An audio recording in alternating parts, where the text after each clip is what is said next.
Բաքուն առաջիկա օրերին, թեև կարճ ժամանակով, բայց դիվանագիտական կենտրոն է դառնալու, որտեղ ռազմավարական լուրջ հարցեր են որոշվելու։ Իսրայելի վարչապետն աննախադեպ երկար 5-օրյա այցով Ադրբեջանում է լինելու։ Բաքու է մեկնելու նաև Թուրքիայի նախագահ Ռեջեփ Թայիփ Էրդողանը։ Օրեր առաջ Բաքվում Իրանի նախագահներ, առաջիկայում նաև Իրանի արտաքին գործերի նախարարության բարձրաստիճան պաշտոնյայի այց է սպասվում։ Մեկ շաբաթ առաջ էլ այնտեղ էր Եվրամիության արտաքին գործերի եւ անվտանգության գերագույն ներկայացուցիչ Կայա Կալասը։ Դիվանագիտական նման ակտիվությունը գրավել է մասնագետների ուշադրությունը, ըստ թուրքագետ Տիրան Լոկմագյոզյանի, այս երկրները Բաքվում են քննարկելու Իրանի վրա հնարավոր ռազմական էսկալացիան։ Մենք գիտենք, որ ինչ-որ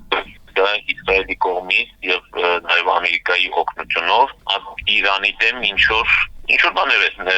ծրագրվում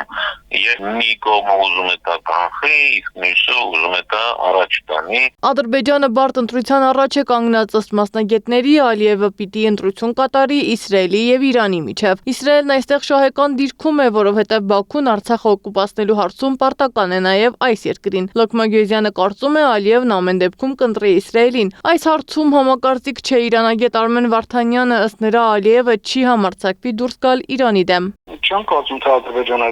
գնա այդ քայլին, որովհետև դա ինքնասպանության նման քայլ կլինի։ Եթե խոսքը վերաբերում է Ադրբեջանի տարածքից Իրանին հարվածելու, եթե դրա մասին է խոսքը, Ադրբեջանը չի գնա բնականաբար այդ քայլին։ Իրանին հարվածելու համար Բաքուն տարածք չի տրամադրի, բայց սա չի նշանակում, թե անուղղակիորեն չի աջակցի Իսրայելին։ Անուղղակի ճանապարհով Ադրբեջանի տարածքը արդեն վաղուց իսրայելական հատուկ ծառայություններն օգտագործում են Իրանի դեմ հետախուզական գործունեություն ծավալելու համար։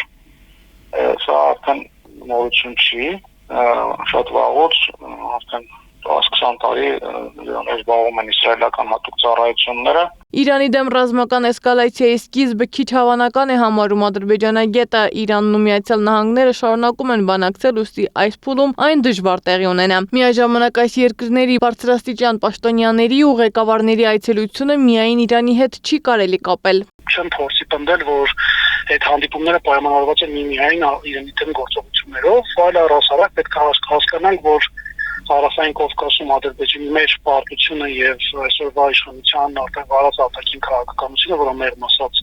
ի վնաս Հայաստանի Հանրապետությանը միշտ աշխատում, փորձ արում Հարավային Կովկասում Իրանի ներողություն Ադրբեջանի դերի հետ մեկտեղ նաեւ հասկանալ հետագայում ինչպիսի նոր հնարավորություններ կարող են ընձեռվել եւ այդ նոր հնարավորությունից Ադրբեջանը ավելի մեծ օգուտ դուրս տալու մասով։ Այս այցերը վկայում են Բաքվի աճող ռազմավարական դերի մասին, սակայն միաժամանակ Բաքուն հայտնվում է հակասական շահերի խաչմերուկում, որտեղ պետք է կարողանա հավասարակշռել Իսրայելի, Թուրքիայի, Իրանի եւ Ռուսաստանի շահերը։ Սեդամակայան, Գեղամ Ղազարյան, ABC Media։